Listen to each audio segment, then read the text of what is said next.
Blog Talk Radio. Oh, yeah. Yo. What's up, everybody?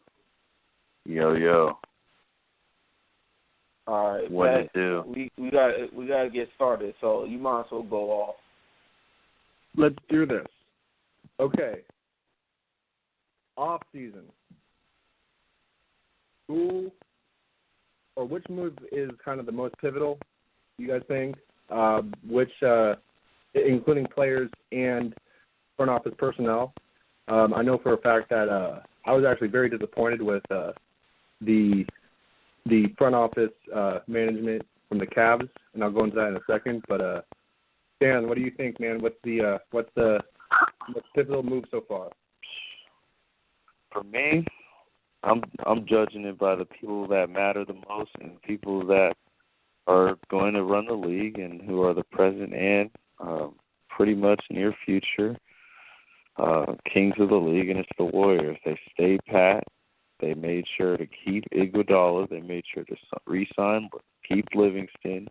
They added Swaggy P, Nick Young, who, by the way, had a great year last year playing for Luke Walton. Very similar system in Golden State. I think he's going to shine there, especially coming off the bench. And they got Caspi, my guy in 2K. I used to play with Caspi on the Kings, my sleeper team, 2K16 as a stretch four. They picked up Caspi. They got better, really. I mean, if they stay healthy, they're winning it all next year. It's a wrap, and I got a three-peat, possibly two. So that's my off-season winner so far. Damn. Well, I can't argue with the fact that the Warriors definitely got stronger with Swaggy P. You're right. He did have a sick year last year. I mean, they got Iguodala back. They got Sean Livingston back. So there's no reason to think that they can't go two, maybe three in a row. What do you think about the Celtics, though? Gordon Hayward got signed. He played for Brad Stevens back in the day at Butler. Isaiah Thomas is going to come back smelling blood. And this guy, Tatum, he looks like the real deal. What do you think about the Celtics? Do they beat the Cavs, and then do they have a chance to beat the Warriors? So I do love the Celtics moves. I mean, I think Tatum's really nice. He's my after Lonzo Ball, like really my favorite player from the draft, and probably the most NBA ready player right now. He looks nice. Gordon Hayward, excellent acquisition. They have picks for the future to leverage and or draft or trade. So I mean they're strong. Can they beat the Cavs? No. I don't think I don't think Gordon Hayward is enough. Gordon Hayward and Isaiah Thomas is enough, and a rookie Tatum is enough to beat LeBron James and Kyrie Irving. I mean, I know they didn't really get much better. They didn't really do anything, honestly, because players are probably worried about moving to Cleveland when LeBron might not even be there in a year, and also Kyrie. But they are still the best team in the Eastern Conference, in my opinion. I mean, Celtics might get this number one seed again due to the Cavs really not caring or coasting for parts of the year. And they sure as hell can't beat the Warriors. What are the chances if the Celtics get Marc Gasol? I know that we saw that in the chat earlier today. It depends who they give up for Marc Gasol. I mean, they're just trading picks and not really giving up too much. No, still not enough. But I mean, they will have that advantage down low. But I mean, we've seen championships aren't won from the big men this day and age. So I mean, you still need that guard play. You still need that Like everything that Golden State is outmatches everybody, man. It's not fair, honestly. That's a good point. That's a good point. So what they give up for Marc Gasol might be too valuable, for big men. If they do get Marc Gasol, I do think they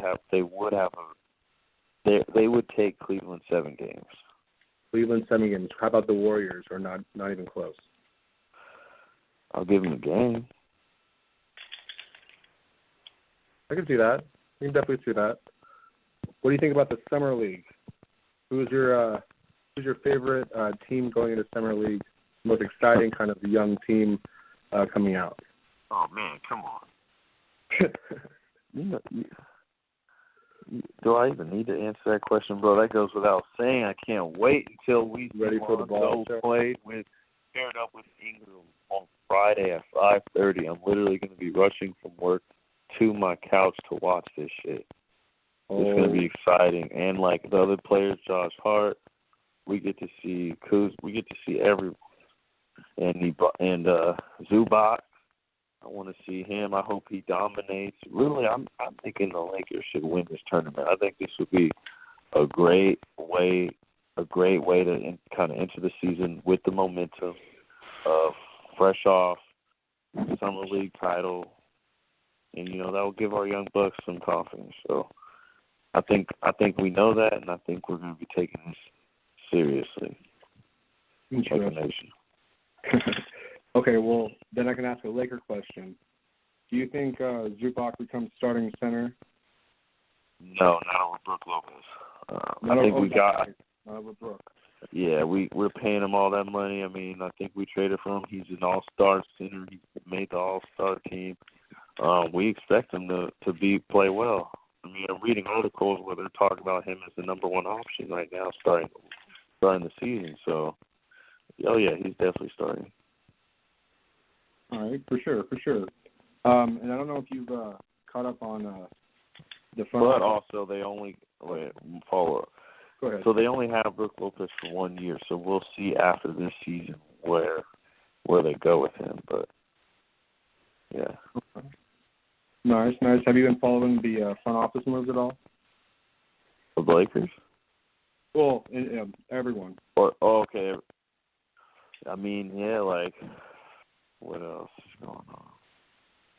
I'm kind of trying to see what Jamal Crawford is doing. I mean, he's trying to get traded, and then I keep reading he wants to get traded to the Lakers.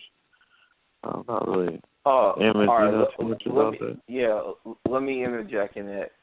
So he got traded to Atlanta, but he wants to buy out of the contract. And if he buys out, then he might sign to the Warriors. I don't know if that's going to happen now that they got Nick Young, unless they just want that many shooters. Or he could end up playing for the Lakers. From what I read, that he wants to play for a contender, so that makes more sense. But if he wants to play for the Lakers, I mean, I wouldn't be mad at that either. But for the buyout to even happen, Atlanta wants him to they basically want to buy out at a smaller price. So I guess he would have to restructure his contract. Okay. Nice. Yeah, I don't see him going to the Warriors now that they got Nick Young. I mean, hey, the Lakers, I'd be cool with that. But if he wants to go to a contender, I mean, who else would he go? He's not going to the Celtics. I doubt he's going to Cleveland. I doubt he's going to San Antonio. Well, so I mean, might as well just stay in L.A. where your family's at. One of the names is Cleveland, but I agree with you. I doubt that's going to happen. I don't even think they have the cap to fit him in. So either he would have a low price with the Warriors, or he could just stay in L.A. But he's 37 years old, so I don't know. If I'm him personally, I'm trying to get myself to Golden State for whatever price, because he needs to get a ring personally. Like, he's not a superstar, but like for what he's done in his career, like, he should just go get a ring. But if he doesn't want to, go ahead and be with the Lakers. You can be the shooting guard for the Lakers. That way you can have like a 1 year window before we get Paul George. Yeah. Part of me, I'm also wondering if there's even a point for if the Warriors even are considering even signing him now, because kind of where would he fit? I mean, they got their young, they got like Patrick McGaw and those other type, Ian Clark. I mean, I wouldn't get rid of those players for Jamal Crawford, who's 37 years old. So, but yeah, I think we'll see. We'll see if he even gets bought out. All right, Oh, sorry. what were you gonna say, Pat? Oh, I was going to say, who do you guys think is the most valuable free agent that's available still? Rondo? Yeah, I guess it's Rondo. Yeah. Go ahead. Go ahead with your question. Oh, I'll continue with yours first. If I'm Rondo, I'm going to go to a team like the Pelicans, something like that, where they already got the weapons, because obviously he's never been a good shooter. So he can just distribute there and get them to the playoffs. Because it's going to be a travesty if they don't make it to the playoffs, which I still think it's possible that they might not make it to the playoffs this year. And they got Drew Holiday there. What a Overrated as hell. He's got an all-star. Yeah, they're paying him a lot of money. But I mean, that's the thing. Like, so when he just come off the bench,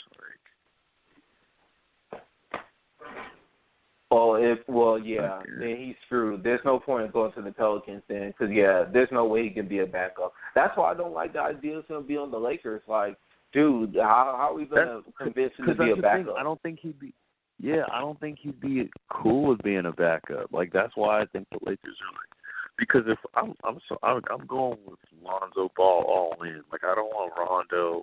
What's the point? Like, and he's just gonna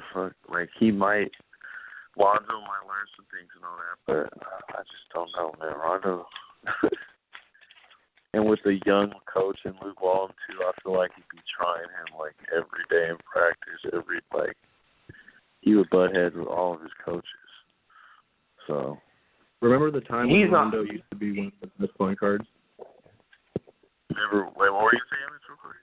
I was going to say, remember a time when Rondo was was one of the best point guards in the NBA? Oh yeah, he was top 5. Yeah, for sure. Well, Aaron, what did you say? Oh, I was about to say, he's definitely not no mentor, so I don't want him anywhere near Lonzo. Nowhere near him. Yeah, I'm agree. like a mentor. Like, he doesn't seem like a mentor to me. Like, I ain't never heard no one say he's a mentor. I've never heard no player say, like, oh, yeah, he's such a good mentor. Like, I ain't never heard of that. Yeah, no, I haven't really heard too many good things about Rondo.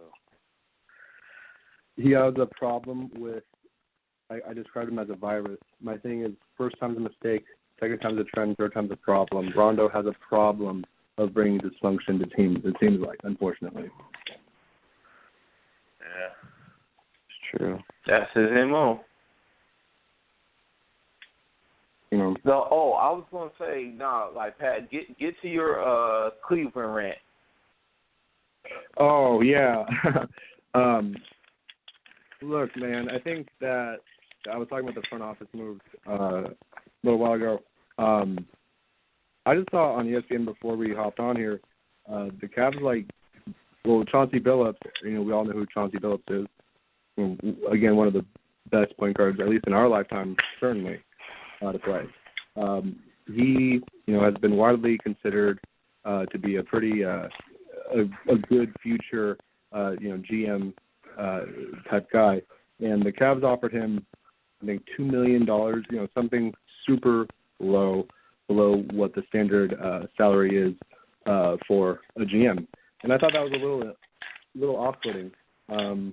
It would be hard for me to rationalize that LeBron had a factor to play, because LeBron's a player, and he's obviously that. I don't think he had a direct hand in that. I don't know, but I don't know. I think to tell Chauncey Billups, who will probably end up being in the Hall of Fame, for sure. Hopefully, he was very good.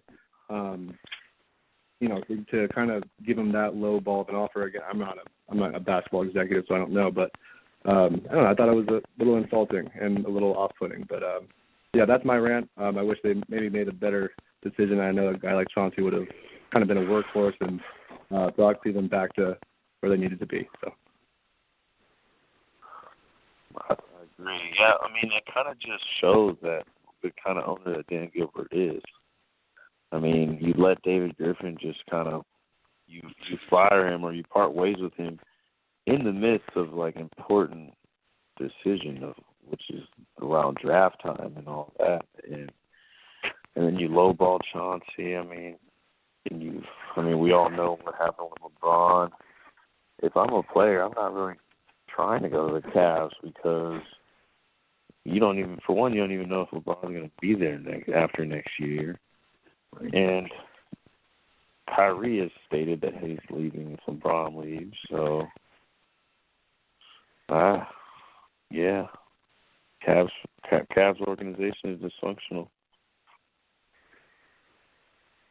No, it's over. It's over. Like, they're gonna get beat again. They might actually get swept next year. I mean, Richard Jefferson is coming back, for Christ's sake. Like, that bench is still old. They made no changes whatsoever. Like, none, dude. None. No change. So, no, it's over. It's over. Like, it's completely over. LeBron's going to leave, and the real question is going to be, can Ingram do enough to hold off and keep LeBron from coming to the Lakers? That's the truth of the matter. Yeah, because if Ingram isn't like, I know what you mean by averaging 19. Like, he kind of does have to average 19 for them to be like, okay, we don't need LeBron. Like, dude, he's got to do enough to make Magic go, all right, like, because look, from a big point of view, like, people are gonna look at him kind of crazy if he does like try to like push away LeBron from coming to the Lakers.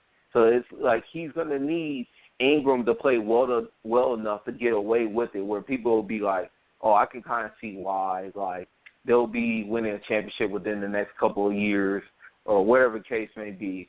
And, yeah, like we've discussed before, I mean, obviously I'm a fan of LeBron, but I agree with Chris Broussard. It's just like having Peyton Manning on your football team. He is the system.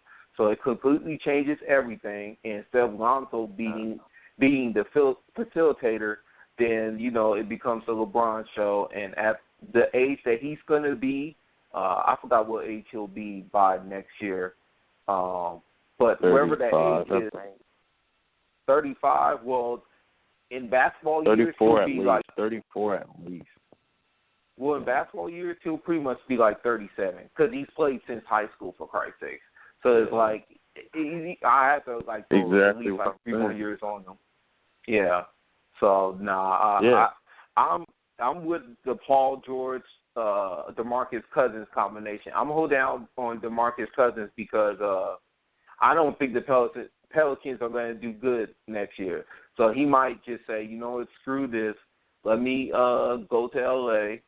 They look like they're on the come up. I can be the first or second option or wherever and just go from there. Because the thing is, I've always had an issue with DeMarcus Cousins due to his lack of leadership and lack of composure in games where there's turmoil.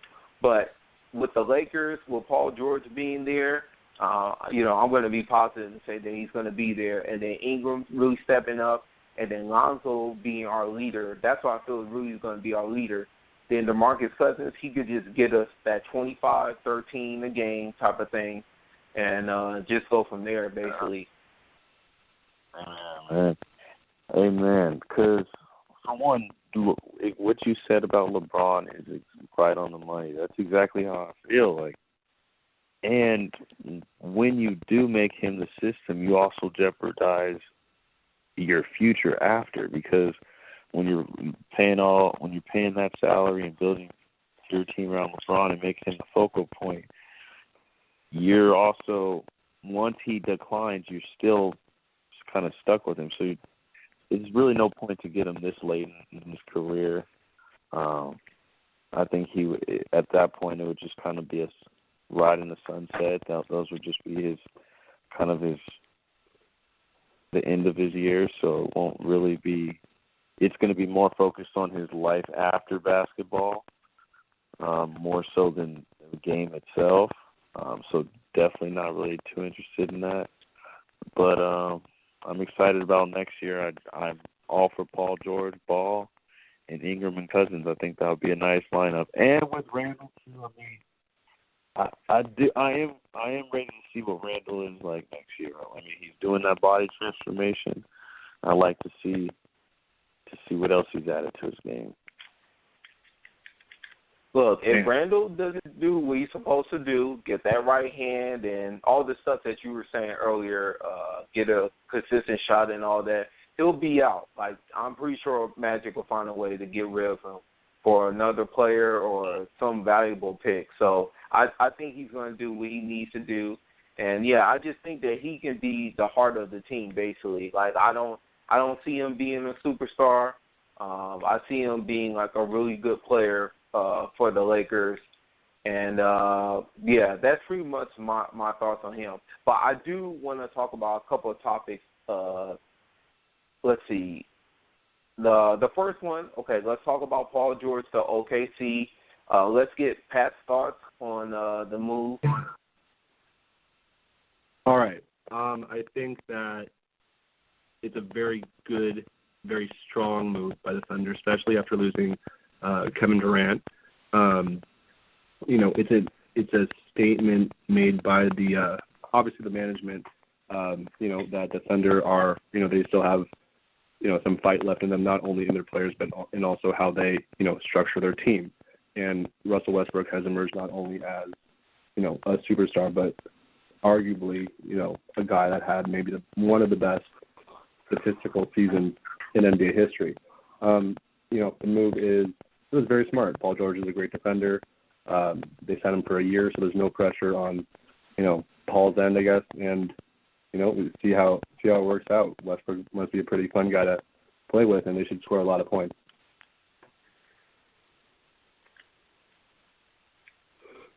Okay, so this is my take on it. Basically, we're going to see if Russell Westbrook has matured and learned from his mistakes. Because if he hasn't, Paul George will be out of there ASAP and on his way to L.A. So we're going to see how he plays along with another star. We'll see if he defers to Paul George when it's time to close the game, which I'm going to be honest, I don't think that's going to happen. And I don't know if things are going to mesh well between the two. I think they'll be obviously way better than they were last year. But still, I just don't know. I'm a big fan of Russell Westbrook. But, Stan has some valid points on Westbrook as far as his flaws. I agree with that, though. Yeah, that's a good point. Yeah. And I remember Paul George was just there in the playoffs saying, I got to get that shot. I got to get that shot. When it was talking about last shot, and Russ ain't deferring to no one. If he's not deferring to KD, Paul George, that's going to be real interesting to see, though. I think they'll have great games together, but in the playoff series, I think everything will come out. And at the end of the day, a lot has to go right for Paul George to want to go back to the Thunder, right? That's the point of the 1 year thing, and that's the trouble because they can't really kind of mesh together like that to become an effective 1-2. They might, but like you guys said. I do think that was a great move, even though I did get on Presti for that Roberson extension. Not sure why he did 3 years. That's terrible. Yeah. Anyway.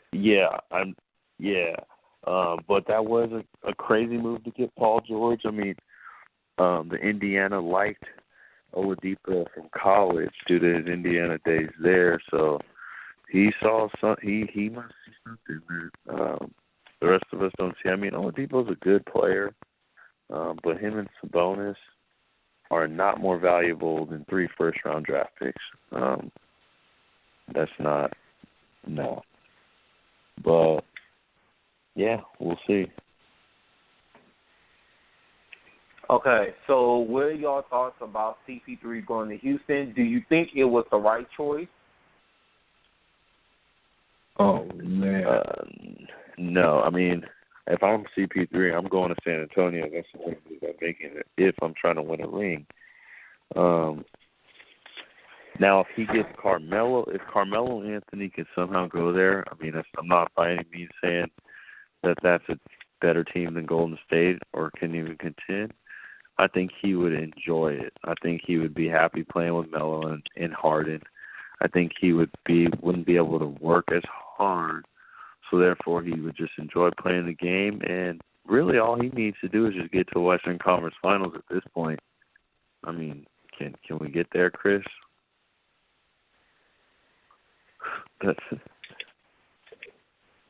Yeah, I wish that he did go to the Spurs because I would pick the Spurs to find a way and beat the Warriors this upcoming season, regardless of how good they're going to be again.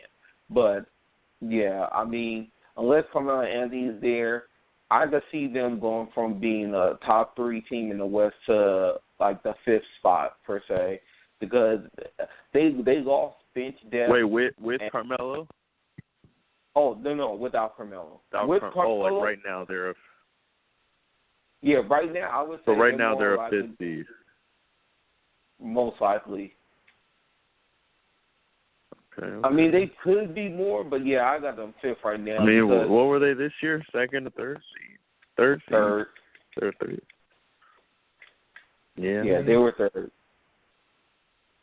And yeah, like with Carmelo, I would put them back at 3, possibly the 2. Depending on how the Spurs end up playing. Because, I mean, the Spurs are the Spurs, but Tony Parker is coming back from an injury, so I don't know how that's going to work out. Yeah, I think Tony Parker might be done on the low. Yeah, I think. Yeah. But with Carmelo... Oh, sorry. Oh, my bad. What were you going to say? Oh, I was going to say, I honestly think the CP3 move, I didn't like it. I'm not going to lie. I think that they had a great team last year.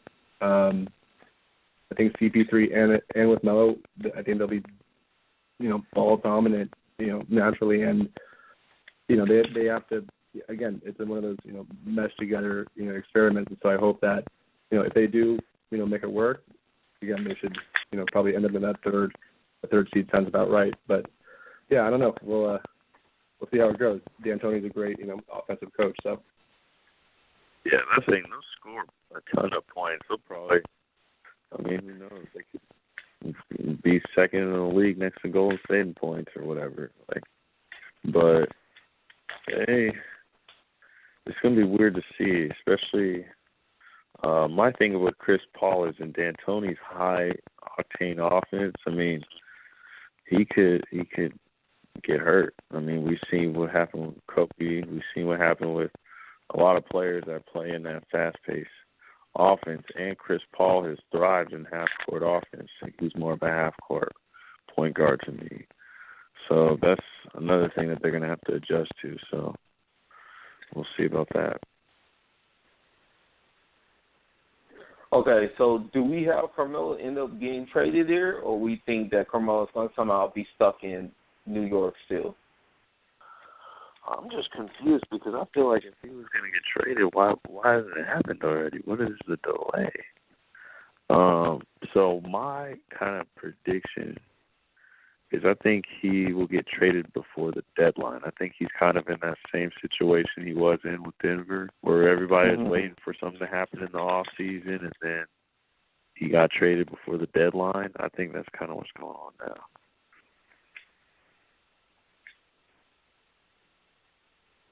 I hope he gets traded. I hope he gets traded ASAP. I hope yeah.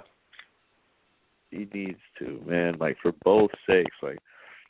Knicks fans, man, they need to just go ahead and rebuild off Porzingis, like just collect draft picks, like just do it the right way, because they've been messing up for far too long.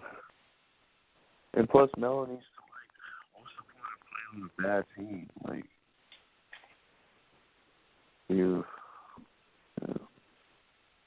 I think Melo should be traded also. He was awesome especially on the Nuggets. Yeah, go ahead and give LeBron. Go ahead and put him on the Cavs. Fuck it. That would be so terrible. That's so, like, on paper it sounds terrible, dude. Like, where are you gonna put Carmelo? And you know LeBron doesn't want to be a power forward, so it looks really bad. I know. What is he gonna do? Be a backup? That's why I'm kind of joking, because like I've been saying the same. Like, people try to say like, oh, replace like Kevin Love, you replace, like, even Stephen A. Smith is like, oh yeah, with Carmelo, Kevin Love. Like, offensively, that doesn't make sense. You need the key pieces. Like, Carmelo doesn't really matter unless you just have a big. You just say fucking put Carmelo at the 2. Like, I don't know. No, that's terrible. That's just terrible. It's just terrible. No, like, he just needs to go to Houston and just call it a day. And if that doesn't work out, then him and Chris Paul can leave and LeBron can leave. And, I don't think Pat turned my No. I was going to tell Pat what I told you a while ago. What I really want to happen is LeBron, Chris Paul, and Dwayne Wade go to New York, be with Carmelo and Porzingis next year, and they could do this Gormana boat crew with the international guy on the side, a.k.a. Porzingis, and just do that. Have New York versus Golden State in the finals. Some crap like that. That would be the most epic chapter ever. That would be so honestly cool. Yeah, I'm cool with that, because I don't really want LeBron coming to the West, man. Like, he needs to stay out there, try to keep it balanced. And New York hasn't done anything for a while, so I'd be cool with that. Although I think Dwayne Wade's time is getting there. I think he could do it. Hey, man. I just don't know if they can go to the title. I don't know if that team is getting past Boston. Maybe they might be able to, as long as Boston stays like this, and because they don't have a superstar. That's the thing. Like, they don't have a superstar. Gordon's good, okay, but he's not a superstar. Isaiah Thomas is good, but like, that's not gonna cut it. So Isaiah Thomas is a borderline superstar. Like, he's short, but like, the man averaged 29 a game. No, he's a really, really good player, but it's just like, he's not gonna win a championship for you. Like, I just don't see it happening. Yeah, you need like every team that wins a championship needs. You need like preferably really on the wing side. Like, you need a Kobe, LeBron, Kevin Durant. Like, you know what I mean? And then another issue is that, okay, so we saw when they played against Cleveland and he was there, we saw how ball dominant he became, which is not his fault, but it's just like they relied on him so much that, like, I still think the same thing would happen. Like, the thing about the Warriors that makes them so good is that they really play team ball. Like, guys know how to go off ball. To get their shots and all that. Like, exactly. Which is another. Yeah, keep going. No. I don't want to take this to a different topic. Okay, continue. Okay, yeah, I was just going to say, like, the rest of these teams, that's the biggest issue. Like, the only other team is the Spurs. Like, that's the only other team that plays that type of team ball. All these other teams, they don't play that. Like, when it comes to needing like needing that help, like needing. They just can't get it done. Like they just don't have that type of offense. Like their best player doesn't. Yeah, it's just they're screwed. Like if the Celtics somehow keep going. No, you're saying Celtics what? No, I was gonna say if Celtics make it next year, they're gonna get swept out the building. Make it to against Golden State? Yeah, they make it to the finals, they get swept out the building. Oh yeah. I mean, they don't got a shot against Golden State right now. But yeah, that the Warriors and the Spurs. I mean, that's the direction the Lakers are going into. Like, that's why I think when we talk about getting all these players, I look at it like, okay, can you play off ball? Like, how are you off ball? And to me, I hate to do this, but Russell Westbrook is terrible off the ball, and I think that's why the Lakers are kind of building, and another player like Rondo, like terrible off the ball, that's why that move didn't make sense for me from the beginning, because I think the Lakers are looking at players that can kind of play off the ball and play different positions and kind of do it all. Which is another reason why I do like Julius Randle, because he can push the break, he can get the ball, run point forward, and do a lot. So